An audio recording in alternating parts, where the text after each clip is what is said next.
Hello, and welcome to Painting with Stephen episode 28. So, I have just made myself a cocktail. I think it's a homemade cocktail of my own invention.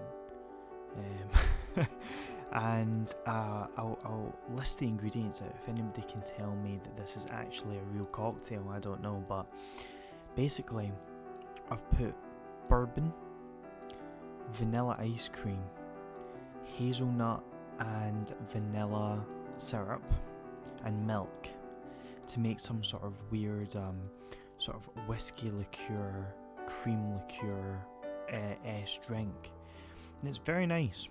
It's almost like a sort of a white Russian, I suppose you could say, or some sort of Irish cream type thing. Maybe I'll call it the Nutty Texan or something. But yeah, so episode 28.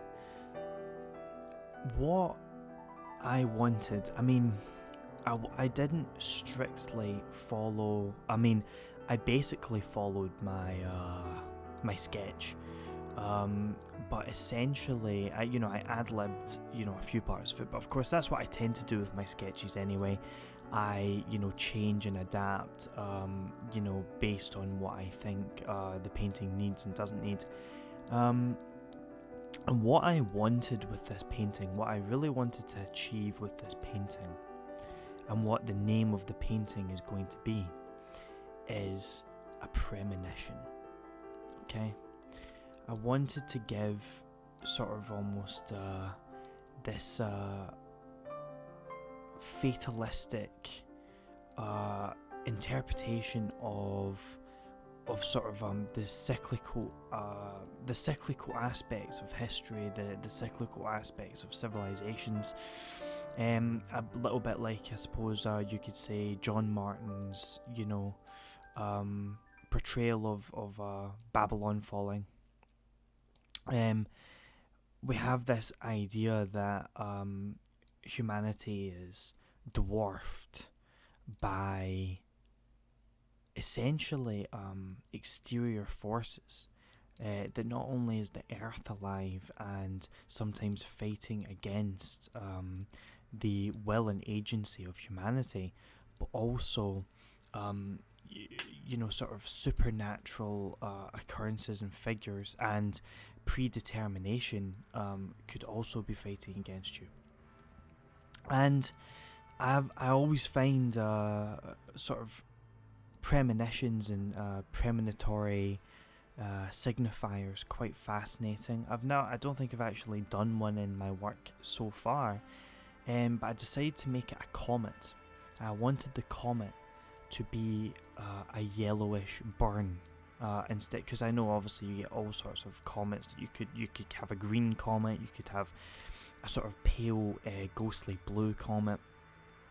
I wanted my comet to be a contrast, a fiery contrast to the pale bluish green starlit sky behind it.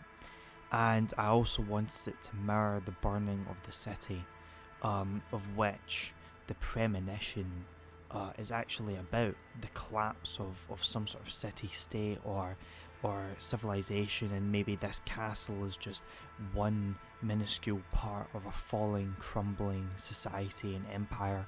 And of course, premonitions themselves, I suppose this again really comes back down to the anxieties of our time, right? And of course, everybody approaches that different ways, left-right paradigms, traditional lifestyle versus this sort of modern progressivism.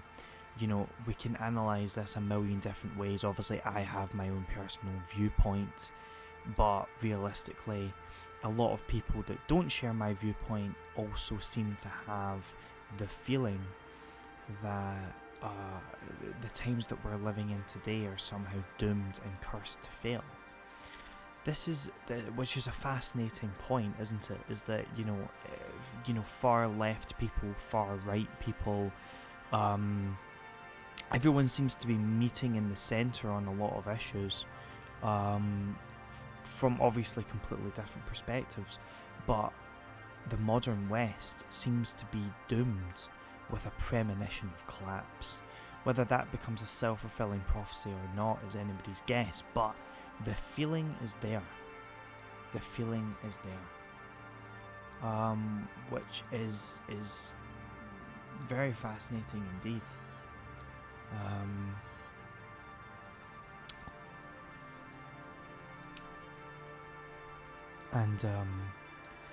Yeah, I think it is. It's a sort of weird feeling of doom that has overtaken pretty much everything and everyone. And I suppose in dying societies, this is the thing. Everybody from all sorts of different perspectives seems to think that this society is not going to last.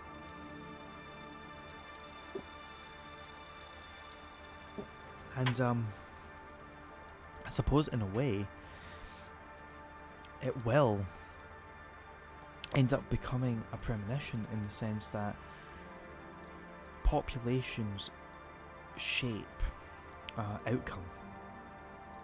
And so if a population sees it this way, that's what's going to happen.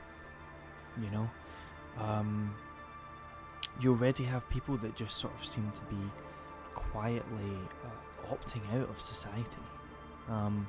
This seems to be a very, very big problem, especially among the youth. They don't actually see their hard work paying off. They don't see the participation in society as being beneficial to them. And this, of course, goes back to old philosophical ideas of the social contract, doesn't it? If the social contract breaks down, if people no longer have a place in society, and of course, this is only going to get more and more problematic as AI takes more and more people's vocations away, because, of course, a lot of people their self-worth is determined by their vocation. The more and more this happens, the more and more people are going to be silently opting out of society. So you may as well get a head start, pick something that you really want to focus on and do it to the best of your ability, and be driven by passion rather than anything else. I suppose you could argue, in a failing society, what is really your responsibility anyway? Because this is the thing, in a society that is slowly losing its transcendence, its overall arching belief, as soon as the sort of collective state of a civilization starts to deteriorate, what you're left with is a decision to continue playing a rigged, broken game, or play your own game and try and forge a life that is at least going to make you happy, because civilizational responsibility almost stops coming into it at a certain point, because you would be betting against yourself.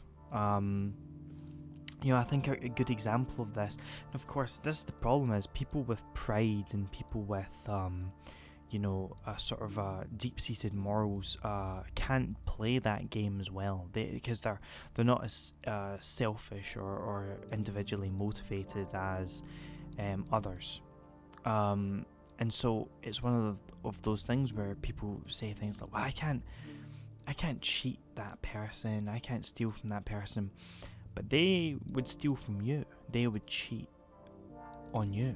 This is the thing, that this is where it sort of starts to become a little bit J.K. Rowling is an example of someone that I don't like. J.K. Rowling was happy to take benefit money, for example, from the British taxpayer in order to facilitate her writing her Harry Potter books, right? Someone like me, I couldn't pursue my passions for many, many years because I was busy working. I needed to work in order to facilitate my continuation in the society that I was in. Meanwhile, my tax money was going to people like J.K. Rowling, who just decided, oh, I'm just going to opt out of society to focus on myself. Well, I suppose this is the issue, is that if your society is geared towards people like that, it's allowing them to do so. You know, what is actually, you're the sucker. You're the sucker for having a morality. You're the sucker for having pride. You're the guy that has egg on his face, right? Because your tax money is going to these people. So then why shouldn't you opt out? Again, the social contract has been broken, right? This is at once fatalistic as well as being freeing, right? Because once you're aware of this fact, once you understand that actually you could just opt out, you can just follow your own path, not in the way J.K. Rowling did, but again, what is there to participate in? If you have the opportunity to opt out, well, you can do it, you know, instead of playing a system that doesn't like you. Anyway, this is the thing. Are premonitions of collapse, are they coming from different places? Are they coming from, you know, fourth dimensional beings we can't comprehend and understand? What is actually occurring, you know? It's fascinating because really this comes down to the theological discussion of, do we really have free will? Is everything predetermined? You know, old folk sayings, homespun folk philosophies of what's for you won't go by you, right? This whole idea is actually rooted in deep theology, you know, predetermination, covenantalism, you know, took that obviously to its most extreme level in a way. You know, like as in extreme Presbyterianism. But, you know, essentially what we're talking about here is, are we fated to collapse or are we not? And that is a very, very interesting idea indeed, and I don't know the answer to it. I actually wish, see right at the horizon line, how there's a bit of brown from the canvas, I wish I kept that in. The more I actually look at it, the more I like it. And I was thinking, should I keep that in? I was debating it, but I actually ends up taking it out and making it all clouds, as I'm doing right now. You know, I like both. I don't mind, but, you know, it was actually quite cool showing through because it almost looked like a weird faded sunrise or something, or sunset rather. Anyway, this is the finished painting. I'm sort of happy with it.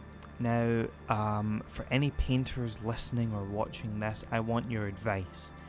I am planning next painting, I think I might try at some point, to layer between varnishes, to almost have sort of a max fuel parish stained glass effect.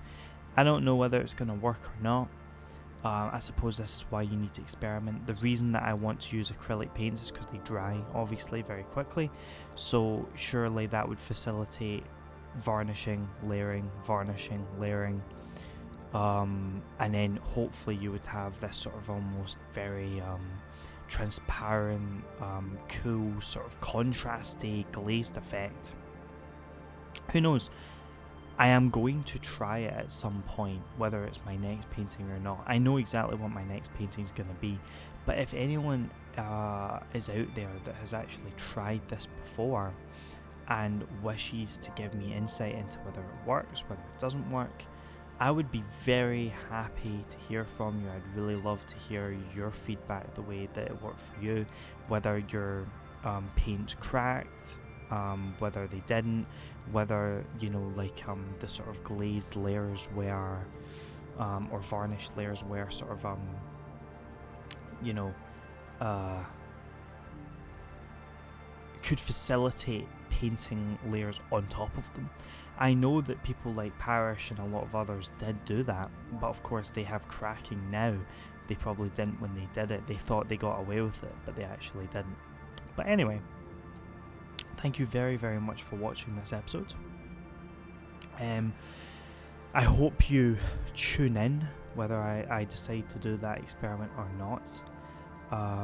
And goodbye.